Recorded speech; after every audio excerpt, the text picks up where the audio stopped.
खबर की शुरुआत करते हैं कोरोना से पीड़ित महिला की मौत से। विगत दिनों कोरोना पॉजिटिव निकली लालकुआं निवासी महिला की मौत हो गई है, जिसके बाद शासन प्रशासन में हड़कंप मचा हुआ है।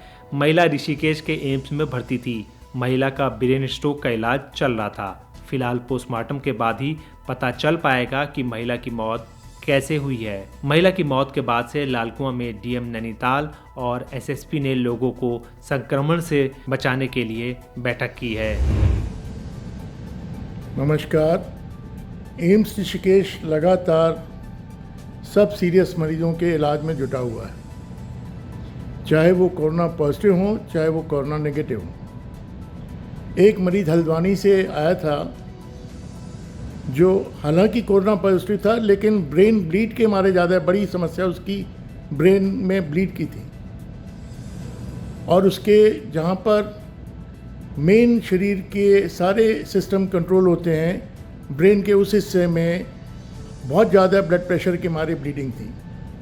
साथ में उसको निमोनिया भी था और निमोनिया के अलावा उसको यूरिनरी इन्फेक्शन भी था। वो लेडी काफ़ी उम्र की भी थी। अपनी सीरियस बीमारियों की वजह से आज उसके मृत्यु हो गई, लेकिन मैं कह सकता हूँ कि ये मेन समस्या इसकी ब्रेन के अंदर ब्लीड की थी, न कि कोरोना की।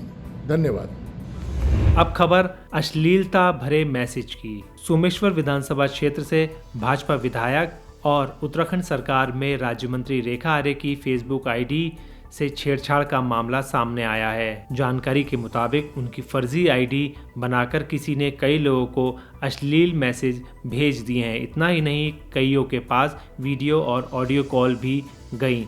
मामले का खुलासा तब हुआ जब उनके परिचितों के पास इस तरह के मैसेज पहुंचे, जिसके बाद उन्होंने तत्काल मंत्री रेखा आर्य को फोन कर इसकी जानकारी दी। परिचितों की खबर से सख्ते में आई मंत्री रेखा आर्य ने फौरन अपना अकाउंट चेक किया। इसके बाद मंत्री ने रात में ही अपना स्पष्टीकरण मैसेज भेज दिया है। खबर शराबबंदी की। कोरोना वायरस को देखते हुए अपर जिला मजिस्ट्रेट एस जंगपांगी ने निर्देश देते हुए कहा कि ब्रांडेड शराब की दुकानों और बारों में शराब की गणना के बाद उन्हें सील किया जाए। उन्होंने ये आदेश आबकारी निरीक्षक और नायब तहसीलदारों को दिया है, जिसमें नैनीताल जिले भर के बारों और शराब की दुकानों को सील करने को कहा गया है।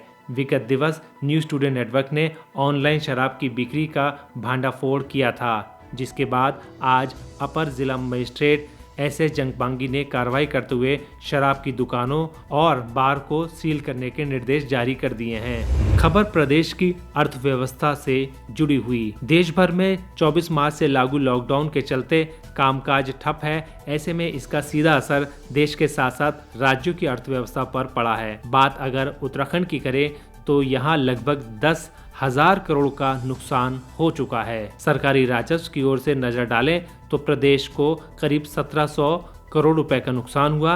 राज्य में सबसे ज़्यादा झटका पर्यटन, तीर्थाटन और छोटे बड़े उद्योगों को लगा है, क्योंकि इन्हीं सेक्टरों से उत्तराखंड में लाखों की आर्थिकी जुड़ी हुई है। प्रदेश की अर्थव्यवस्था के नुकसान रिकवर करने को लेकर राज्य सरकार ने मंत्रिमंडलीय उपसमिति का गठन किया है। मुख्यमंत्री ने मंत्रिमंडलीय उपसमिति में 3 सदस्य रखे हैं। इन समिति के अध्यक्ष प्रदेश के कृषि मंत्री सुबोध उनियाल हैं, तो वहीं राज्य मंत्री धन सिंह रावत और राज्य मंत्री रेखा आर्य इस समिति के सदस्य हैं। अब खबर सीमाओं को लांघ कर आ रहे लोगों की, जो लगातार कोरोना वायरस को फैलाने का प्रयास कर रहे हैं। कुमाऊं में लगातार दूसरे राज्यों से छिपकर आ रहे लोगों के आने का सिलसिला जारी है। ऊधम सिंह नगर में लोगों के आने के बाद वहां के पड़ोसियों ने उसकी सूचना पुलिस को दी, जिसके बाद उन्हें क्वारंटीन किया गया। कमिश्नर का कहना है कि जनता छिपकर अपने घर आ रही है और जिसकी सूचना अगर कोई देता है तो उन्हें सम्मान पत्र दिया जाएगा। सुनिए कुमाऊं कमिश्नर नीरज खैरवाल ने क्या कहा। मैं कमिश्नर कुमाऊं डॉक्टर नीरज खैरवाल, हमारे जो भी कुमाऊं क्षेत्र के लोग हैं उनसे सभी से कुछ चीज़ें शेयर जरूर करना चाहता हूं। अभी 2 केस जो पॉजिटिव आज आए हैं उधम सिंह नगर ज़िले के अंदर और 1 केस कल पॉजिटिव आया था। तो अभी तक जैसा कि अगर आपको अवगत कराएं तो कुमाऊं में जितने भी केस आए थे वो पूर्व में जो भी हमारे कहीं ना कहीं से मरकज़ के से जुड़े हुए जो लोग थे जो विभिन्न समय पर आए, जो कहीं ना कहीं से उनका कंटेमिनेशन एक दूसरे से हो सकता है, उनके माध्यम से जो पहुँचे थे उस प्रकार के केसेस थे।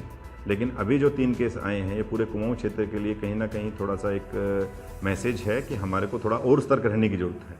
अभी उधम सिंह नगर ज़िले की जो पुलिस है उसकी, जिसको कहें अगर हम, उन्होंने बहुत ही तत्परता से जो काम किया, उसकी वजह से जो आज उधम सिंह नगर ज़िले के पॉजिटिव केस हैं उनको बॉर्डर पे चेक पोस्ट पे चेकिंग के दौरान पकड़ा गया। उनमें एक मामला ऐसा था जिसके अंदर 4 लोग कैंटर में सवार होकर के चुपचाप छुप करके बॉर्डर क्रॉस करना चाह रहे थे और आगे जाकर के कहीं ना कहीं काम करना चाह रहे थे। उनको पुलिस ने रोका, उनसे पूछे, सवाल पूछे, उनको शक हुआ कि कहीं से अगर दिल्ली से आ रहे हैं तो संभावना हो सकती है। मेडिकल टीम को सूचित किया गया, उनको ले जाकर के टेस्ट किया गया, उनमें से एक का पॉजिटिव आया। दूसरा केस ऐसा है जो व्यक्ति मुंबई से किसी प्रकार से रामपुर में आ गया था और धीरे धीरे पहुँच करके वो बॉर्डर पर पहुँच गया था। उसको भी जब चेकिंग के दौरान पूछा गया, सवाल किए गए और उनसे जब उनको थोड़ा उस पर सस्पेक्टेड केस लगा और उनको संभावना होगी ये व्यक्ति इतनी दूर से आया है, तो उसको भी जब जांच कराई गई वो पॉजिटिव निकला। तो ये सभी को मैं कहना चाह रहा हूँ कि कहीं पर भी अगर कोई व्यक्ति इस प्रकार से, कोई जो हमारे ट्रक वाले हैं या जो हमारे कैंटर वाले हैं या हमारे जो अन्य कमर्शियल वाहन हैं, वो किसी को इस प्रकार की लिफ्ट ना दें। क्योंकि जो अभी ये केसेस आए हैं इनके साथ में जितने भी लोग आए हैं उनको भी क्वारंटाइन फैसिलिटी में लेकर के जाया गया है। संभावना हो सकती है कि उनमें पॉजिटिव हो। इसी प्रकार से एक जो कल केस आया है वो हमारे एक क्लीनर हैं जो बाजपुर में रहते हैं, उनका जो पॉजिटिव आया, उनका अभी तक, क्योंकि उनकी ट्रैवल हिस्ट्री इस प्रकार की रही है कि वो पहले उधम सिंह ज़िले से यहाँ से हिमाचल में कालाम में गए, कालाम रुके, वहाँ से कुरुक्षेत्र गए, कुरुक्षेत्र से आने के बाद में नानकमत्ता, हल्दूचोड़ से फिर नानकमत्ता से रामनगर और फिर वहाँ पर गए। तो इस प्रकार से जो भी उनके कॉन्टैक्ट केसेस है तकरीबन 44 को पूरी जानकारी करके क्वारंटाइन कर दिया गया है। उन सभी की जांच कराई जा रही है।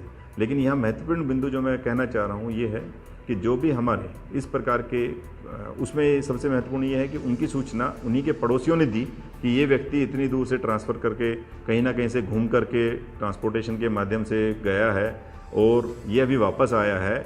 इन पे कहीं ना कहीं इनको जांच करने की आवश्यकता है। तो उसके लिए मैं उन सभी लोगों को बधाई देना चाहता हूं जिनकी तत्परता से समाज में, जिन्होंने अपनी तत्परता दिखाई, और उनको ज़रूर एक प्रशासन की तरफ से हमने कहा है कि ऐसे लोगों को आइडेंटिफाई करके उनको प्रशस्ति पत्र भी दिया जाए। तो उनकी तत्परता से उस मामले का पता थोड़ा समय से चल सका। अगर वो और विलंब होता तो कहीं ना कहीं समाज में कम्युनिटी जो स्प्रेड होता है उसमें होने के चांसेस और थे।